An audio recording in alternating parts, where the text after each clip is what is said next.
Hello అందరికీ welcome to our channel. Biryani అంటే ఇష్టం లేని వాళ్ళు ఎవరు ఉండరు, కానీ ఇలా చేసుకుంటే ఇంక అస్సలు మిగలదండి. బిర్యానీ అంత టేస్టీగా ఉంటుంది.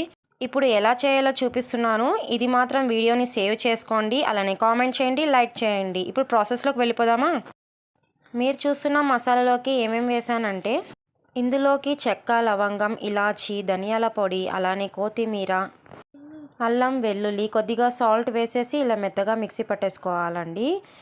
ఇప్పుడు మీరు చూస్తున్న చికెన్ ఉంది కదండి, మేమైతే ఇందులో మెత్తని పీస్ అంతా తీసేసుకొని చిన్నగా తరుక్కొని ఒక బౌల్లోకి వేసుకున్నాము. ఇలా ఎముక భాగం ఉంటుంది కదా, ఆ పీసులన్నీ ఇందులోకి కుక్కర్లోకి వేసేసి అందులో తగినంత వాటర్ వేసి, అలానే ఇందులోకి కొద్దిగా పసుపు, ఉప్పు, కొద్దిగా కొత్తిమీర వేసేసి, కొద్దిగా అల్లం వెల్లుల్లి పేస్ట్ అంటే ఒక స్పూన్ అల్లం వెల్లుల్లి పేస్ట్ వేసేసి ఎక్కువగా వాటర్ వేస్తున్నామండి. ఎందుకంటే ఈ సూప్తోనే మనం బిర్యానీ తయారు చేస్తున్నాము. టేస్ట్ చాలా బాగుంటుంది. మీరు కూడా ట్రై చేసి ఎలా ఉందో చెప్పండి.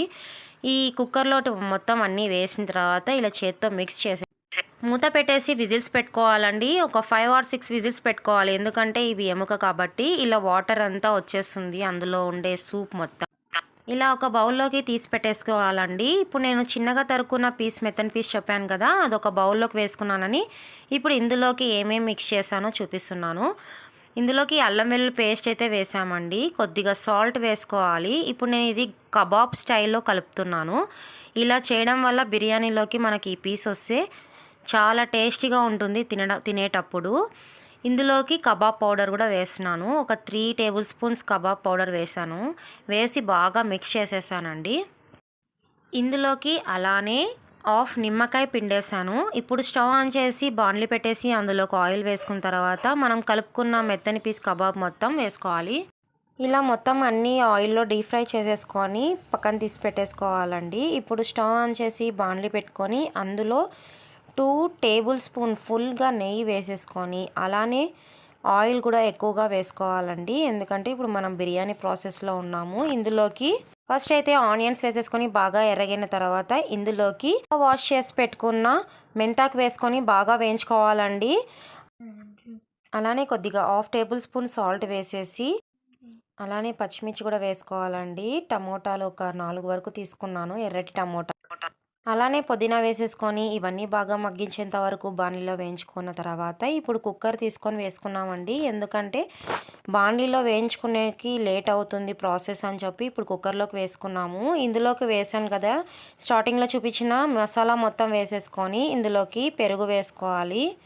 అలానే కొద్దిగా వాటర్ వేసేసి ఇప్పుడు మనము ఇది మొత్తం మిక్స్ చేసేసుకొని ఇందులో ఏమైనా తక్కువ ఉందేమో ఉప్పు కారం చూసేసుకోవాలండి. అలానే ఇందులోకి బిర్యానీ మసాలా పౌడర్ వేస్తున్నాను. బాగా కలిపేసుకున్న తర్వాత లాస్ట్లో కస్తూరి మేతి వేసేసుకోవాలి. ఇది వేయడం వల్ల చాలా టేస్టీగా ఉంటుంది. అలానే 2 బిర్యానీ ఆకు వేసేసి ఇది బాగా మిక్స్ చేసేసుకొని ఈ మసాలా ఉడికించుకునేందుకు కుక్కర్లో విజిల్స్ పెట్టేసుకోవాలి. ఇప్పుడైతే మనము మరో స్టవ్ మీద వాటర్ పెట్టేసుకోవాలండి, పెద్ద స్టీల్ గిన్నెలో రైస్ ఉడికించుకోవడానికి. ఇందులోకి పచ్చిమిర్చి, బిర్యానీ ఆకు, పుదీనా, అలానే ఇలాచీ వేసేసుకొని ఉడికించుకోవాలి. కస్తూరి మేతి కూడా కొద్దిగా వేసి ఉడికించుకోవాలి. ఈ నీళ్ళు బాగా ఉడికిన తర్వాత ఇందులోకి మనం నానబెట్టుకున్న బియ్యము, మేమైతే 3 గ్లాసుల వరకు బియ్యం వేసుకున్నామండి. అన్నీ వేసేసిన తర్వాత మీకు నచ్చిన విధంగా ఉడకపెట్టుకోండి.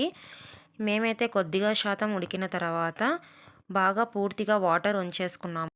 వంచేసిన తర్వాత ఈ రైస్ని పక్కన పెట్టేసుకోవాలండి మూత పెట్టేసి.